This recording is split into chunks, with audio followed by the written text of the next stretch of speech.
എല്ലാവർക്കും കർത്താവായ യേശുക്രിസ്തുവിന്റെ നാമത്തിൽ എൻ്റെ സ്നേഹവന്ദനം. പ്രിയരെ, ജീവിതം എന്ന യാത്രയിൽ നമ്മൾ പല കാര്യങ്ങൾ അന്വേഷിക്കുന്നു. വിജയം അന്വേഷിക്കുന്നു, സമാധാനം അന്വേഷിക്കുന്നു, അംഗീകാരം അന്വേഷിക്കുന്നു. എന്നാൽ അപ്പോസ്തലനായ പൗലോസ് കൊലോസ്യർക്കെഴുതിയ ലേഖനത്തിൽ ഒരു മഹത്തായ പ്രാർത്ഥന വാചകം ഉയർത്തുകയാണ്.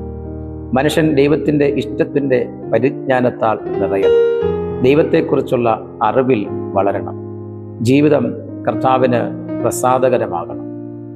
നിങ്ങൾ പൂർണ്ണ പ്രസാദത്തിനായി കർത്താവിന് യോഗ്യമവണ്ണം നടന്ന്, ഇത് വെറുമൊരു മതപരമായ ഒരു ആഹ്വാനം അല്ല, ഇത് ആത്മാവിൻ്റെ ആഴങ്ങളിൽ നിന്നുള്ള ദൈവത്തിൻ്റെ വിളിയാണ്.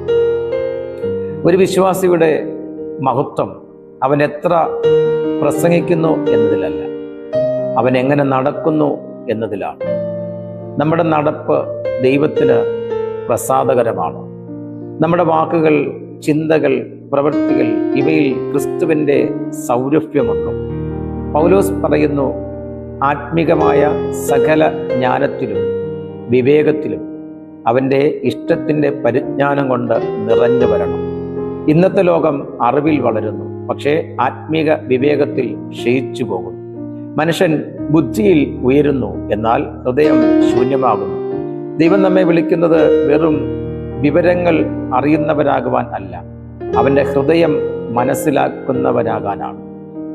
ദൈവത്തിൻ്റെ ഇഷ്ടമറിയാതെ ജീവിക്കുന്ന മനുഷ്യൻ ദിശയില്ലാത്ത കപ്പൽ പോലെയാണ്.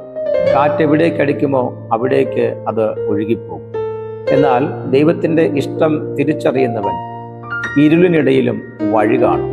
കാരണം ദൈവത്തിൻ്റെ പരിജ്ഞാനം മനുഷ്യൻ്റെ കണ്ണുകൾക്ക് എപ്പോഴും വെളിച്ചമാകും. പ്രിയ സഹോദരങ്ങളെ, ദൈവത്തെ അറിയുക എന്നത് ഒരു പുസ്തകം വായിക്കുന്നത് പോലെയല്ല, അതൊരു ബന്ധമാണ്. പ്രാർത്ഥനയിൽ വളരുന്ന ബന്ധം, വചനത്താൽ ആഴപ്പെടുന്ന ബന്ധം, ആത്മാവിൽ പുതുക്കപ്പെടുന്ന ബന്ധം, ദൈവവചനത്താൽ ദൈവത്തോടുള്ള സജീവമായ സ്നേഹബന്ധം. ഒരു വൃക്ഷം നല്ല മണ്ണിൽ വേരുറച്ചാൽ ഫലം കായ്ക്കും. അതുപോലെ ദൈവത്തിൽ വേരുറച്ച ആത്മാവിന് സൽപ്രവൃത്തികളുടെ ഫലങ്ങളുണ്ടാകും. പൗലോസ് പറയുന്നു, സകല പ്രവൃത്തിയിലും ഫലം കായ്ച്ചു. ക്രിസ്തുവിൽ ജീവിക്കുന്ന ജീവിതം ഒരിക്കലും ശൂന്യമാകുകയില്ല. അത് സ്നേഹത്തിൻ്റെ ഫലം കായ്ക്കും, കരുണയുടെ ഫലം കായ്ക്കും, വിശുദ്ധിയുടെ ഫലം കായ്ക്കും. ഇന്ന് ലോകം അന്വേഷിക്കുന്നത് വാക്കുകൾ അല്ല, ഫലം കായ്ക്കുന്ന ജീവിതങ്ങളാണ്. മനുഷ്യർ കേൾക്കുന്നതിനേക്കാൾ കൂടുതലായി കാണും. അതുകൊണ്ട് നമ്മുടെ ജീവിതം സുവിശേഷത്തിൻ്റെ സാക്ഷ്യമായി മാറണം. അവസാനമായി പൗലോസ് പറയുന്നു, ദൈവത്തെക്കുറിച്ചുള്ള പരിജ്ഞാനത്തിൽ വളരണമെന്നും. ആത്മീക ജീവിതം കേവലമൊരു അറിവല്ല, അത് വളരേണ്ടതാണ്. ഒരു നദി ഒഴുകാതിരുന്നാൽ കെട്ടി നിൽക്കും. അതുപോലെ ദൈവത്തിൽ വളരാത്ത ആത്മാവ് ക്ഷയിച്ചു പോകും. അതുകൊണ്ട് ഇന്നിവിടെ നമുക്ക് സ്വയം ചോദിക്കാം, ഞാൻ ദൈവത്തെ കൂടുതൽ അറിയാൻ ആഗ്രഹിക്കുന്നുണ്ട്.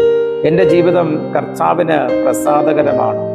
എൻ്റെ ആത്മാവ് സൽപ്രവൃത്തികളുടെ ഫലം കായ്ക്കുന്നുണ്ടോ? പ്രിയരെ, നമ്മെ വെറും വിശ്വാസികളായി മാത്രം ദൈവം വിളിച്ചിട്ടില്ല, ദൈവത്തിൻ്റെ ഹൃദയമറിയുന്ന മക്കളായി വിളിച്ചിരിക്കുന്നു. ദൈവത്തിൻ്റെ ഇഷ്ടത്തിൽ നടക്കുമ്പോൾ ജീവിതം അനുഗ്രഹമാകും.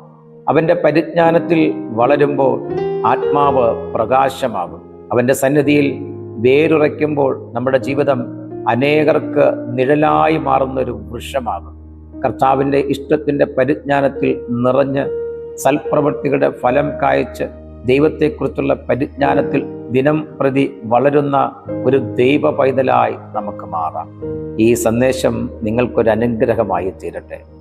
നിങ്ങളെ ക്രിസ്തുവിൽ വളരുന്ന ഒരു അനുഗ്രഹിക്കപ്പെട്ട വ്യക്തിത്വത്തിൻ്റെ ഉടമയാക്കി കർത്താവ് തീർക്കുമാറാകട്ടെ എന്ന് പ്രാർത്ഥിച്ചുകൊണ്ട് നിർത്തുന്നു. കർത്താവ് അനുഗ്രഹിക്കട്ടെ.